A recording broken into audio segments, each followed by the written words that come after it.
So this is an example of one of the most common meals that I would make, keeping things low carb, very nutrient dense with vegetables, kind of just taking what's on hand. I wanted to give an example of making vegetables more palatable. So stores these days are making it a lot easier, especially places like Trader Joe's, with keeping things chopped up. So I am going to throw together riced broccoli, similar to like cauliflower rice that a lot of people are doing. We'll sneak in some chopped up Brussels sprouts, and then another one of my recent favorites is going to be parsnips right here. So nutrient dense foods, all loaded in vitamins, minerals, fiber. You got vitamin A, C, K, all of the nutrients that we need. A lot of people take multivitamins for, but they're going to be better digested when you eat them in a typical meal. So I'm going to use some basic spices and a little bit of seasoning, show you how it's whipped up together in just a few minutes to eat a meal that keeps you extremely satisfied and will work together with whatever style of eating that you're doing, whether it's low carb, paleo, plant-based, whatever.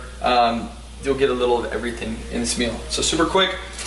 Like I said, I got some riced broccoli right here. So chopped up. If you didn't have this, I have this tool right here that's like a food processor that doesn't take any time at all to put together. But I don't have any oil down on the pan yet, and I'm gonna put about, I don't know, maybe half a cup or so. It doesn't really matter, give or take a little bit. So no oil, because I want to dry the liquid out of it, because the texture and consistency that I like is gonna have a little bit more of a crunch to it, almost like roasted. And I want to keep this, you know, all in under a few minutes. Okay, so next thing, I had a parsnip. It's more convenient for me to chop things up ahead of time if I have a tool like this out. But basically, I cut this up, put this on top, pulsed it until I got, you know, rice-like texture here. So in this meal, this is something that I eat quite a bit.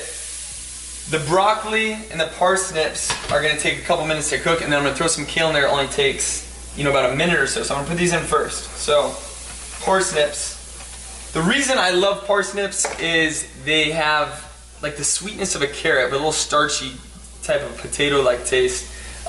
Good potassium, vitamin C, but overall they're just really satisfying. So as you can see, no oil yet. What I'm going to do is take coconut oil. You can use macadamia nut oil or avocado oil, but I want something that has a little bit higher smoke point. You use ghee, whatever. So it's not going to completely smoke, yet it is going to help, you know, cook it, prevent sticking, and then it's also the fats from the coconut oil are going to help you absorb a lot of those vitamins and minerals. So that's another big thing. It's like it's one thing to eat a lot of fruits, vegetables, all these things that are loaded with nutrients, but you have to make sure that you also are absorbing them properly. So make sure your digestion is good and that there's fats properly to be able to absorb all those, because there's a lot of fat-soluble vitamins and minerals. So I like the meal to look, or the pan to look a little drier like this, because I feel like it's going to give it that roasted-like taste. And then let's go ahead and throw some kale in there. So I bought this pre-cut thing of organic kale from Trader Joe's, but let's say you bought some basic kale from farmer's market or store and it's in a long stalk. There's a lot of nutrition in the stems, but the texture isn't so enjoyable when you have it by itself. So chopping it up more is going to make it more palatable. And again, that's my whole big key to eating more vegetables, is making them palatable enough that they're small and they can absorb a lot of that flavor right there. So got some kale. We're going to throw it in the food processor. This is a tool that I use quite a bit. It's made by Ninja, and it has an attachment that you just transfer to the top, and whether you use it as a blender or a food processor, you got options. So in there. Bonjour, who want war? I run over them with a lawnmower. I'm on. All right. So as you can see, it just made it smaller. I find that when vegetables are cut up smaller like this, it's easier to sneak them in, easier to eat them.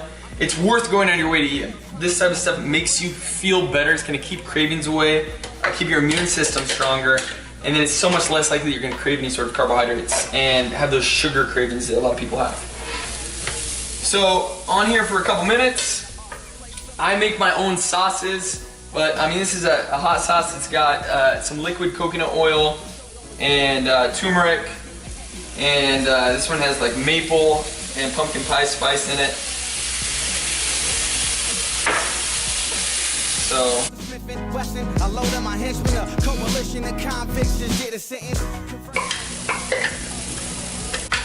Alright, so putting the kale in, at this point, it's only going to take about another minute or so. Since it's cut up smaller, the kale is going to condense and it's going to hide right in there. We don't want to overcook it, because if you overcook it, you kill off some of the nutrients. But we just want to provide it with a little bit of steam.